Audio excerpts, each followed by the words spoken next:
Eto na mga kabasketball, nasungkit na nga ng ating Gilas Pilipinas etong gintong medalya dyan sa Asian Games matapos nga nilang pabagsakin etong koponan ng Jordan. Pero alam nyo ba mga kabasketball na nagpahabol pa ng practice etong si Coach Tim Cone bago nga magsimula yung laban nila kontra sa Jordan para nga magkaroon ng major adjustment. Pag-usapan natin yan mga kabasketball, silipin na rin natin yung naging performance ng ating Gilas Pilipinas.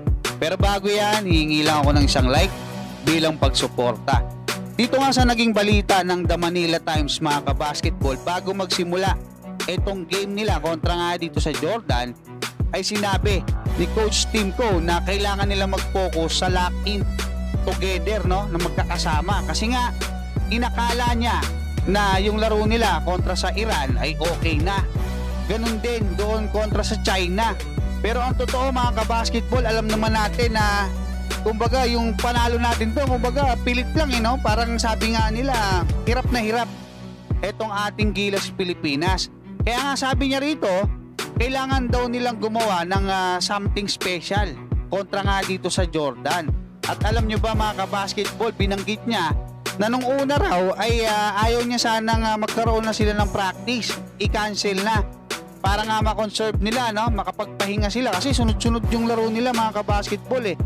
Pero pagkatapos daw nun, kasi nga naisip niya, nagdadalawang isip siya eh, kung ano ba, magpa-practice ba o hindi. Kailangan daw kasi nila ng major adjustment kasi nga mga kabasketball, etong Jordan, no, tinambakan tayo ng 25 points eh. So yun yung sinasabi niya na major adjustment. Kasi hindi na raw pwede na yung laro na inilaro natin kontra sa Jordan nung nakaraan, eh ganun pa rin yung ilalaro natin, eh talo tayo doon, tapos mag-e-expect tayo na mananalo tayo. Diba? Parang baliw daw tayo doon, para tayong tanga. Kaya magkakaroon daw talaga ng pagkakaiba. Hindi raw tayo lalabas doon na ang laro natin, kung ano yung nilaro natin nung nakaraan kontra sa kanila, ganun lang din yung ipapakita natin. Hindi. Kailangan makapag-isip ng mas maganda, no?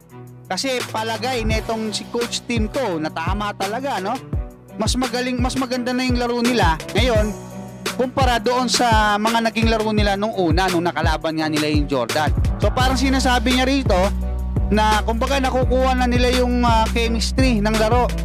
Yung nung una, yung mga pasahan nila hindi tumutugma or yung mga play nila hindi maayos. Diba ngayon, isang nakita ko yung mga 3-point shot nila mga kabasketball. Napakarami nilang binitawan dyan. At eto nga si Chris Newsa mga kabasketball, nagkaroon ng isang matinding role para nga sa ating pagkapanalo, no, kontra nga dito sa Jordan, kung saan nagtala pa nga siya ng 13 points. Bonus na lang yan kasi tumulong siya dito nga kay Rondae Hollis Jefferson. Nilockdown nila yan mga kabasketball. Talagang kumbaga tawag sa sa larong kumbaga kinalkal para mapagod yung si RHJ mga kabasketball. 30 minutes yung inilaro netong si Chris Newsa mga kabasketball. At ayon nga dito kay Chris Newsa mga kabasketball na yan daw talaga yung trabaho na ibinigay sa kanya ni Coach Tim Cone, na talagang kumbaga depensahan ng gusto etong si RHJ na itinuturing niyang malaking challenge para sa kanya. Bukod nga rito kay Chris Newsa mga kabasketball, isa pa sa nag-stand out dito sa game na to, etong si Angelo Kwame. 14 points sa loob ng 20 minutes. Meron pa siyang 11 rebounds, 2 blocks, 5 steal. Kahit nga hindi masyadong maganda yung naging scoring nitong si Junmar Fajardo, no? 0 points. Pero meron siyang 7 rebounds, 2 assists at 1 block. Si Justin Brownlee mga kabasketball, siya pa rin yan, 20 points, 10 rebounds, 5 assists, 1 block, 2 steal. 11 points para kay Thompson. Meron siyang 5 rebounds at 3 assists at 1 steal. Tapos si Calvin Optana 5 points, 7 rebounds.